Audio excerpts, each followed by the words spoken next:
Hello and welcome to The Price of Music, brought to you by Music Ally, the show that both looks at the finances of the music industry while also bringing you stories and comments from the past week in the pop business. I'm Steve Lamack and he's Stuart Dredge. This week, artists prioritising fans over streaming services, Trump versus Bad Bunny, and what are the key ways, do you think, of encouraging teenagers back to live music? All of that, but first, here's a stat to amaze your friends with. Our big figure this week, Stuart.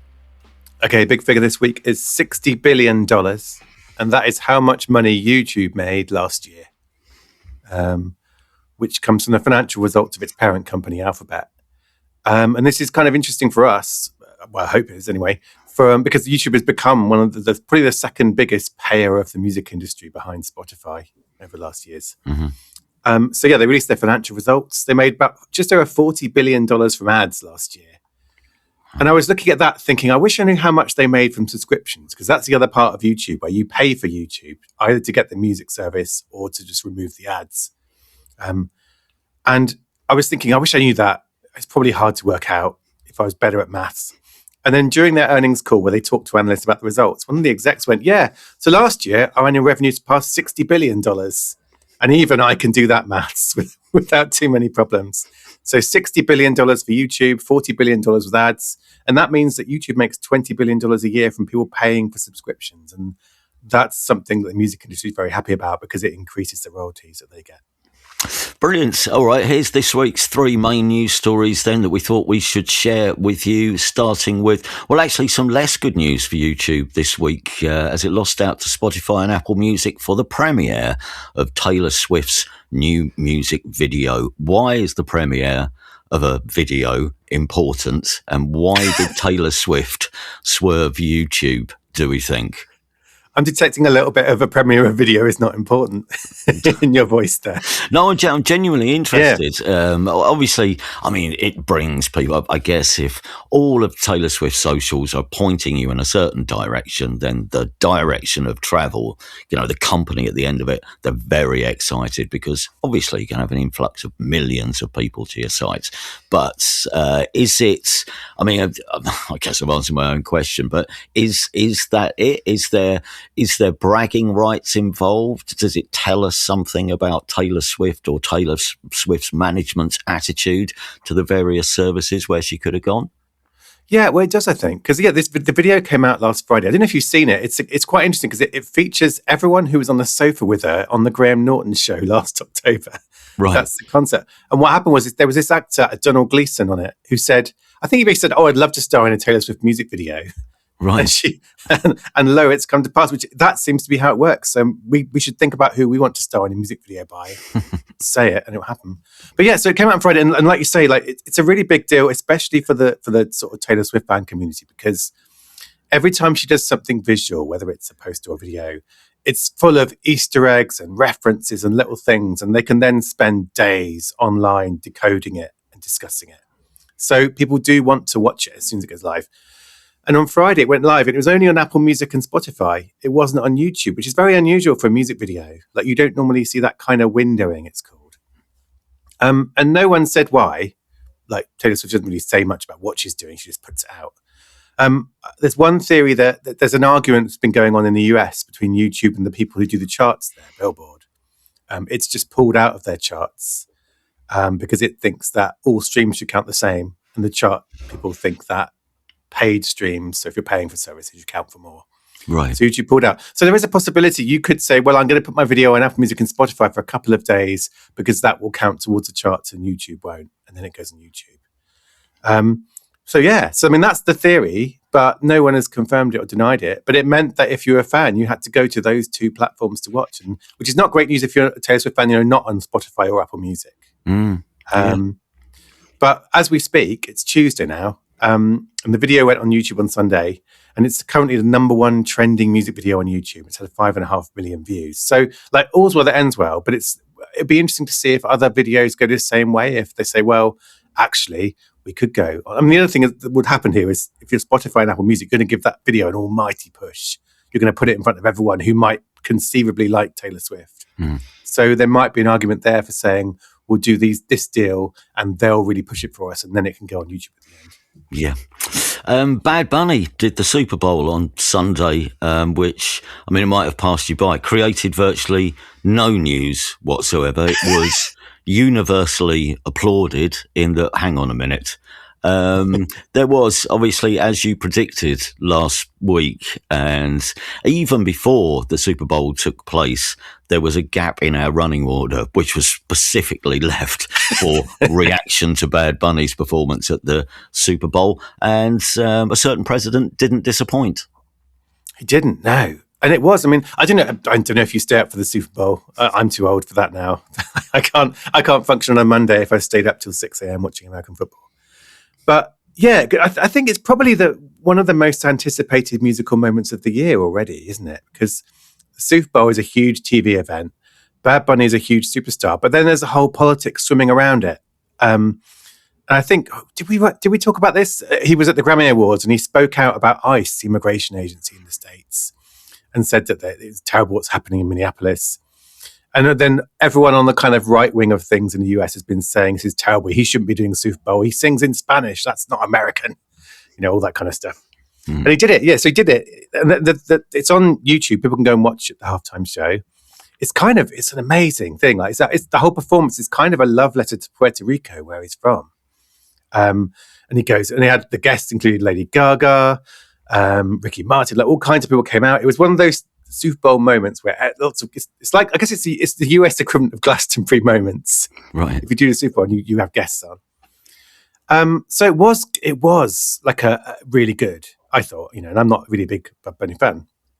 And then, so you've got the president of the US disagreeing and posting on his own social network saying the Super Bowl halftime show is absolutely terrible, one of the worst ever. It makes no sense. And then, shall I get political now? I'll spare you having to do it. The Trump went on to say, nobody understands a word this guy is saying, and the dancing is disgusting. Sound like someone's. And this is not only sounding like someone's granddad, but also this comes days after Trump posted that racist meme of the Obamas, which, if anything is disgusting, that's been the view coming through. But yeah, he found Bad Bunny playing pop music. But and the dancing. Don't leave the dancing out. Oh God, those young people, they just don't wear any clothes, do they? They dance it was like someone's granddad. Well, like most of his, but it turns out like there's another kind of way to assess the performance, and that is how many people went away and streamed his music after the performance. Apple Music said that apparently Bad Bunny's streams were up 7 times after the performance, so 7 times what he'd been getting before. Which wouldn't have been inconsiderable anyway, given the success that he's had over the past year. It's not as if he was starting from a low base. No. That's 7 times what was quite a lot already. Yeah, and on Spotify said just this today that his Bad Bunny's global streams were up 210% on Sunday compared to last week. Wow. And in the UK, and just to keep thing, it's not just a US thing. Over the last month in the UK, Bad Bunny's Spotify streams are up nearly 700%, Spotify said yesterday. So there is these two courts of the court of public opinion and the court of one man sitting in his bedroom posting on socials opinion. But yeah, I would say it was a very big moment, and now we're in the follow-on where everyone is giving their view on what it was. And the funniest thing I saw was, those two influencers, Jake Paul and Logan Paul. I'm not aware of their work. No, they're like big. They were YouTubers, and now one of them's a boxer. He may be a wrestler as well. It might be. There's 2 of them, and one of them came out and said, basically, "This is terrible. I can't understand what you're saying. It's not American." And then the other, one of these brothers, came out and said, "No, he is American. Puerto Rico is American, which it is. It's American territory." So even the big influencers who tend to be on the right wing, so they're disagreeing about whether this was good and what it means. So yeah, we're going to have another few days of this discourse, I think, but we can wrap it there, I think. Third story of the week, just to let you know, this year's Record Store Day is happening on April the 18th in the UK, and the full list of the records available has now been posted on the website. I did have a quick flick through it. I mean, there's stacks of stuff. It just really depends on how much money you have to burn and whether you buy records because they look great in some cases, because there's quite a lot of reissues, but reissued on fancy coloured vinyl in lovely sleeves, possibly with an extra track they found in a cupboard, that sort of thing. It's very good news, though, for you if you are a fan of Elton John and his, well, let's say more dance floor orientated work, which is right, isn't it? Positiva, which was a big dance label in the 90s, is putting out an Elton John dance album. Yeah, Positiva presents Elton John the remixes, which I don't know if that's new remixes, or has he always had dance remixes on his stuff throughout the years? I guess there must have been at some time, but one of the mixes is by Bless Madonna, so that can't be. That's not like it's decades old, is it? So I imagine some of the stuff has been commissioned before, but now all together on one handy album available in April. Yeah, and it's interesting. I always find it fascinating with list of names taking part, because you've got like Elton John and Madonna, Blur, Charlie XCX, like Bruno Mars, Cameron, and then you've got Sleepy Pokemon Beats, which is one of the big ones, and Bluey, which I think for certain elements of audience, the Bluey one is the one they're going to be queuing up for pain of a child at home being really cross when they get home. It's interesting, isn't it? Like at the start, obviously at the very start, there was a lot more catalogue that hadn't been available on vinyl for years and years and years. And there weren't a lot of huge acts. I mean, people were already pillaging David Bowie's back catalogue the early years, but there wasn't. It's changed. The makeup of it has changed now. But at least now with more pressing plants, we do know that you won't, if you're an indie band trying to get a record pressed in the first 2 months of the year, there was no chance, because all the majors had piled in and booked all the pressing plants so they could repress their stock for Record Store Day. I imagine it's slightly easier now. But I remember talking to Mungo's Hi-Fi, the Glaswegian reggae collective, and they always put out a single in the old days on Record Store Day. But they were basically working almost a year in advance to make sure that they could get a slot. So with about 5 months in advance of Record Store Day, otherwise they knew there was no chance of them getting their record pressed. I imagine that hopefully has eased a bit now. But there is a terrific selection of records, though. There's some beautiful looking things, I must say. And how does it work? I mean, this is where you're the expert, really. How does it work? Presumably, there's more than 300 shops taking part, but every shop hasn't got every release. Like, do you have is there a certain amount of strategy in where you go, depending on which ones you want to buy, or? Well, it depends. I mean, obviously, some of the shorter runs, the record shops apply for copies. You have a form, and then I would like 10 of these. You may end up with 2 or 3 of those copies. So yes, the ones that are really going to be in demand, and they will fly off the shelf, and that's why people queue from dawn. I liked the I don't know if they still do it, but Sister Ray Records actually go out into the queue with a sheet saying, asking people, what are you here for? And looking on the sheet and go, well, we sold out of that already. So you'd see people going, well, I was only queuing up for that, and then just walk off. But otherwise, it's still worth queuing because the stuff is still in stock. But Sister Ray, the basement, which is usually part of the shop, just becomes the storeroom for the day. And they have a queuing system where we go in and basically, the releases, you ask, have you got this? And somebody brings it up from the basement, goes, here's your record, fills the bag with the stuff, brings it up. It's all terrifically well organised. You've got to take your hat off to the record shops on the day because, well, in the week leading up to it, all this stock arrives. Imagine. It's, it's more than a year's worth of stock probably for some people. You've got to put it somewhere, haven't you? Then you've got to organise it. And I'm sure it's very exciting. Just the smell of opening boxes of vinyl must be absolutely, must be great. But it's quite a thing. Anyway, what did I say? Well, April the 18th, Record Store Day. So good time to plan, isn't there? I think plan your list, what you want to get. Yeah, absolutely. Any other business? Well, this is something. This is a kind of trend which is catching on, and I find this quite interesting because the music industry is always looking for what it calls new models, which basically translates as either A, new ways for labels to sell more records than the competition, or B, ways of making more money in general. That's what they're looking for in a new model. But this new model is a model which, appears to be, so far a bit more artist and fan led. And as I say, there is this growing trend, and it's for bands who are selling their new albums to fans first before they put them on the streaming services. So they sell records via, Bandcamp or other online stores or physical shops. You put your record out first where you can actually it's possible to make tangible money before you then put the album on the streaming services. That's sort of how it works, isn't it?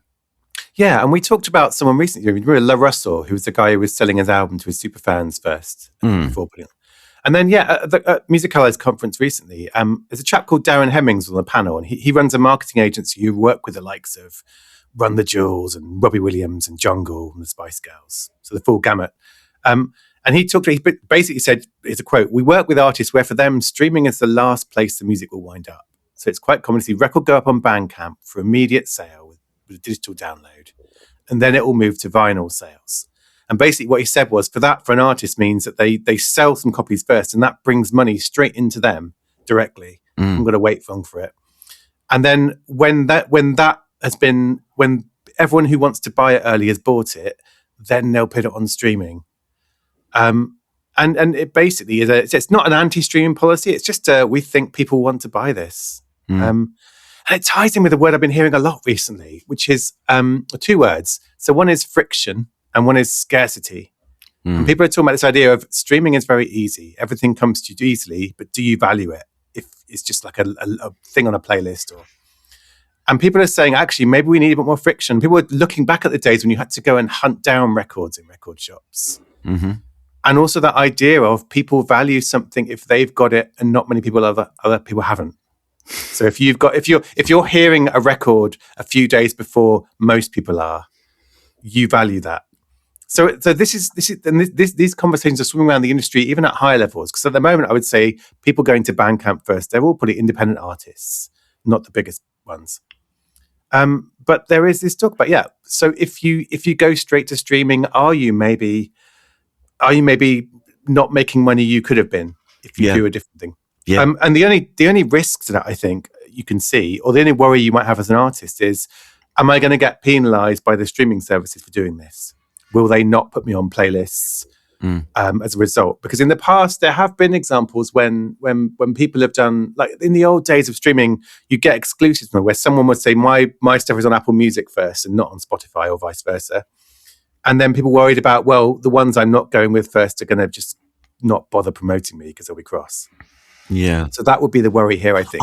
Would they be that petty? I mean, they're not going to take it out. I imagine YouTube aren't necessarily going to take it out on Taylor Swift after, she's put a video somewhere else. And similarly, I think, if her music went up on one of the other services, would Spotify take umbrage? Would they? I would hope not, because this is independent artists figuring out a way to sustain themselves, is it? And that's what companies like Spotify will say they're all for. So I've not seen any evidence that that's happening. But I guess if you're an artist, that would be your only worry, is stop you doing this. But wasn't there an American band recently who did this, and they sold 200,000 copies or something, shed loads of physical product in the first week to put them in the chart, just because everyone went, I want to hear the record, and there's probably there were probably people who might not have bought the record, but now they've bought the record. Well, I think the other thing this relies on is you've got to have a way of reaching those people who want to buy it. So I think you can't just stick something on Bandcamp and make loads of money. You need to have your fan community. You need to have a good mailing list. You need to do all those things so you can tell your fans who would buy it, we've got a record out, here's where you can buy it. Mm-hmm. So that is the other thing. I don't think it works for everyone. It works for people who actually have a way of communicating with their keenest fans. Yeah. Yeah. And you can then tell them that, I mean, what I like about this though is, it's not necessarily putting extra financial pressure on the fans, is it? If you compare the different approaches to music fans, most labels, I mean, some artists admittedly, but most labels are looking to super fans these days to make them more money. The labels and the streaming services, and there is all this talk of what can we do for super fans, and in brackets that means how can we make more money out of an artist's hardcore followers, close brackets. So like extra money, super fans are some sort of new cash seam that they can mine, whereas this is just fans, I mean, albeit the very eager ones, being given a sort of incentive to buy the album, many of whom would have bought the album anyway. And I think that's what I like about this. Yeah. And the other thing, I mean, also, whenever you see big industry stats, this is like one of those little nuances with it. So if you look at the big, how much money there is in recorded music every year, streaming is growing, but slower. Physical has been doing very well. Vinyl sales are growing. And normally you look at the figures for downloads, digital downloads, and you say they've fallen off a cliff a few years ago and they're never coming back. It's tiny now. But for an individual artist who's saying, I'm going to put my album on Bandcamp as a digital download, they can make decent money. Mm-hmm. And so if you're an artist looking at that thing saying, well, downloads are old hat, no one does them anymore. But actually, at your level, they can be meaningful for you. And like Darren said, the money comes straight into you. And then that can help you if you're going on tour, whatever it is you're doing. And then you get it on streaming. And then streaming is where you reach people who don't know you already. And that's why it's still important, I think. So beyond those fans. There is another way artists can now make a bit of extra cash, and this does go back to superfans and having to spend more if you have deeper pockets. Bands selling off early demo tapes, studio kits, even instruments through. Well, tell us more about this company called Wax Poetics. Yeah, well, it started as a magazine in Brooklyn, I believe, about 25 years ago, and that instantly gets me out because I was never cool enough to read music magazines from Brooklyn, so I didn't know it until recently. But it's become this kind of almost like an eBay for music memorabilia, where you can buy this rare stuff. So, like last year, for example, they sold one of Mariah Carey's first demo cassettes for I think it was more than $54,000. It was just one of her earliest. And there's a Tony Wilson Factory Records collection where you could buy his business card for $650. Well, someone bought his business card.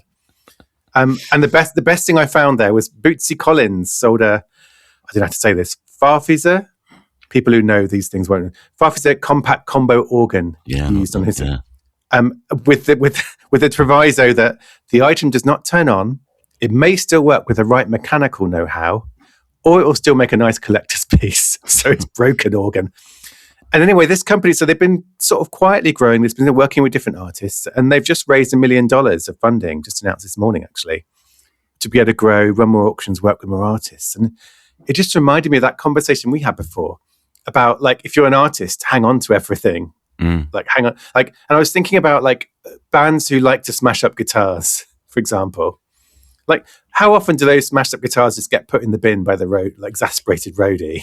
Right, and you're suggesting they all go in a warehouse somewhere to be sold further down the line. Smashed up guitar from early gigs, that'll be good money. So it is just that there. But yeah, so this is we every so often we do that. We talk about auctions and things going, and there is real value in stuff that artists had, and I think this company, Wax Poetics, it is things like instruments, and it's not just kind of signed posters or photos. It's really interesting stuff. So yeah. So you buy a Pete Townsend guitar, but it comes with the caveat may not work anymore. The strings hang off, the head's completely broken. May not work anymore with the right, with mechanical know-how. Yeah. Well, do you think what would be worth more, a Pete Townsend guitar that's been smashed up, or one that was in perfect condition? I think the smashed up one might be worth more.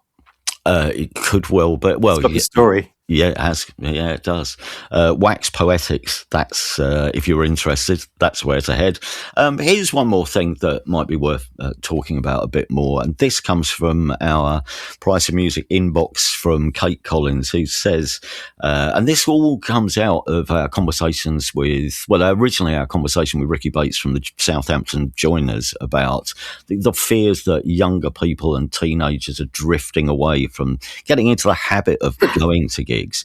Kate says, my children, 14 and 11, despite playing instruments and creating electronic music themselves, plus having attended music festivals since they were each a year old and having been to concerts/gigs with me, have not expressed any individual interest in going to gigs themselves. And most of the music that they and their friends are familiar with simply comes from video games or from what they learnt from primary school breakfast club.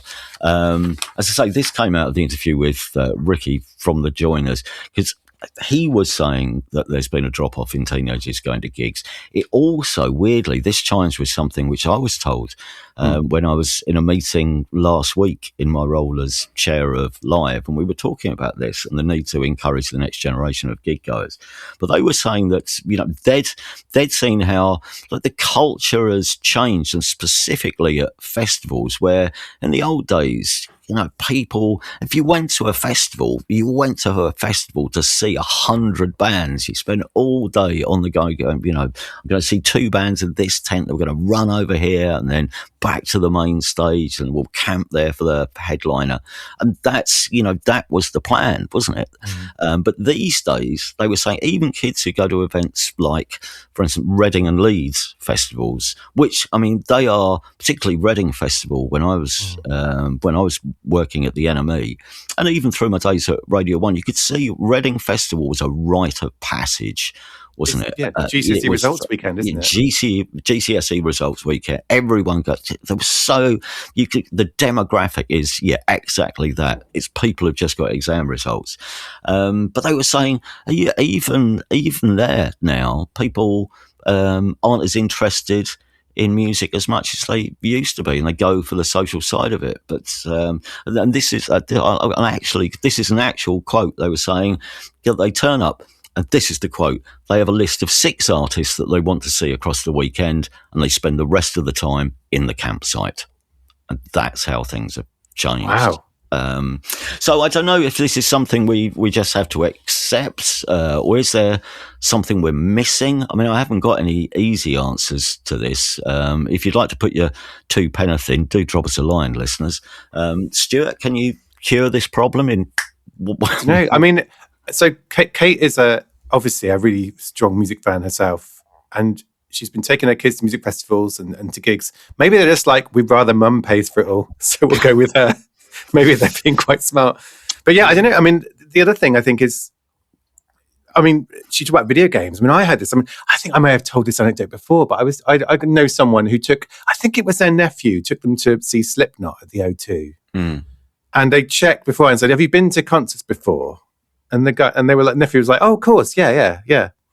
And when they got there, it emerged that they'd only seen concerts on Fortnite and Roblox before. Right. Hadn't been to an actual physical gig.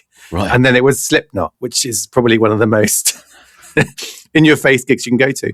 But that was it. But the interesting thing there was in that teenager's mind, going to a concert on Roblox and Fortnite was indistinguishable from the real world. They didn't see them as separate things. So I think you make an interesting point about the money and getting somebody else to pay for it, because I think, it was always, you've never got enough money to go to gigs, whatever era you grew up in. But I think it is quite expensive now, not necessarily for the ticket. The ticket at the top end, obviously at arena gigs, that's a lot of weeks Saturday job money, isn't it? But even if you move down, you can find, hopefully locally, if you're fortunate enough to have a local grassroots venue, you can probably go to a gig for less than a tenner, maybe £5. Maybe, at certain London venues, they'll let you in for free during the week at somewhere like the Old Blue Last.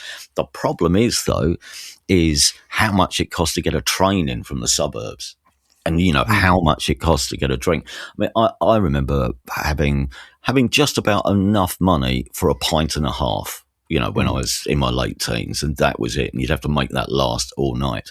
But it's so, you could do that, but it's so expensive now. Yeah. And one of the things I really notice is particularly during the week, less teens, less early 20s fans coming up from the suburbs into London, because that used to be, you used to fill a London gig, not with people who lived in London. We did some research at the NME once, which said something like 81% or something of people who went to gigs in London didn't live in London. So you have to travel to get to the gig. And I wonder if that's off-putting. Or do we have to throw our hands up and say, well, is the music which is around at the moment, is it emotionally charged enough? Is it revolutionary enough? Does it make you want to lie down in front of a moving vehicle?